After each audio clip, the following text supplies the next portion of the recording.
Alright, traders, Forex market situation update. This is the second analysis for the day today. We got the pound versus the Aussie. It became kind of a routine to follow up on the pound Aussie. We've been heavily involved with the pound Aussie here ever since the beginning of the year. We were mostly bullish up till a few days ago, right? We were bullish and we were aiming at 82.38. And at some point we realized that that might take some time for price to get there.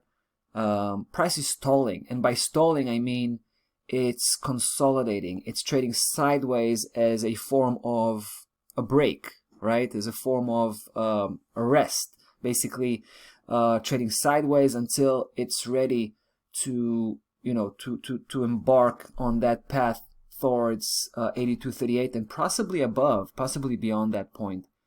But here's the update. Here's the update. When we were here last time, I told you that we don't see in a positive light. We definitely don't see in a positive light the fact that price is having some serious trouble crossing over 80.91. We knew that 80.91 is going to pose a challenge. We knew it's a serious resistance. And we also knew that it might not be the perfect timing for price actually to break out. It might actually owe us one more leg on the downside. We felt that that might be the case.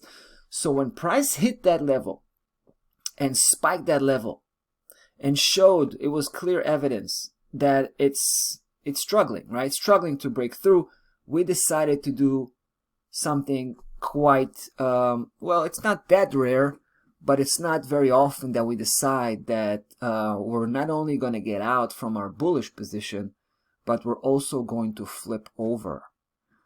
Because we felt that, you know, looking at the evidence coming of price action unable to cross over 80.91, still trading inside that key level system, we felt that it was time to take the pound Aussie to the other side, because it's probably going to have another downside leg before.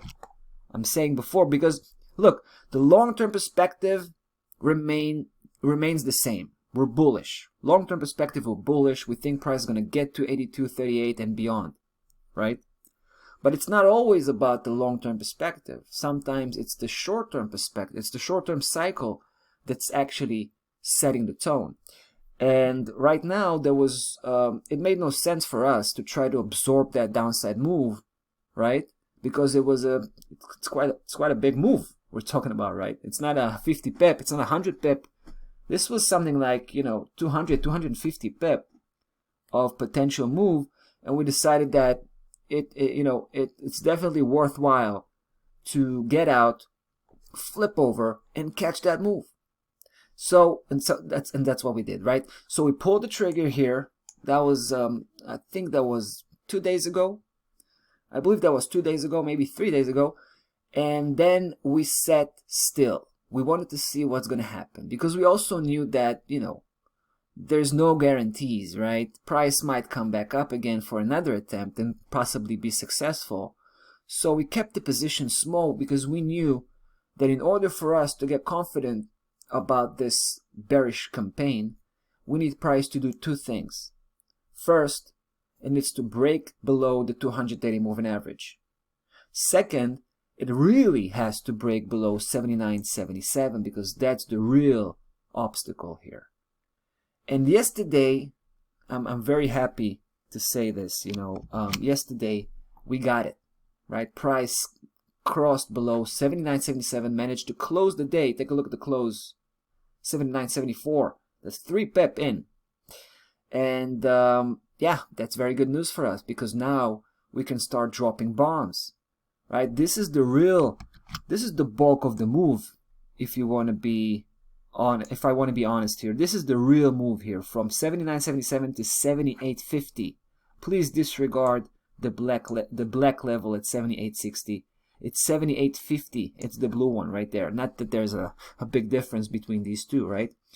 But now, guys, after price crossing below 79.77 yesterday, and today, take a look. Today it's pushing back up, but as you can see, look, it's struggling to cross back above, meaning 79.77 had switched to a resistance level, and that's a very good sign. So we're ready to increase the position, right? We're ready to throw in one more trade.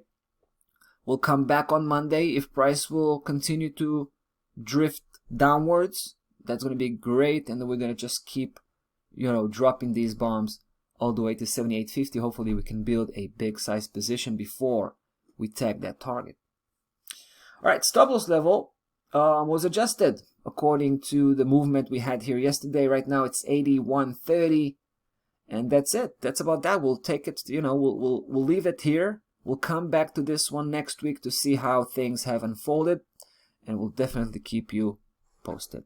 That's about that for the day-to-day Forex market. Enjoy your weekend, guys. We'll be back on Monday. Take care.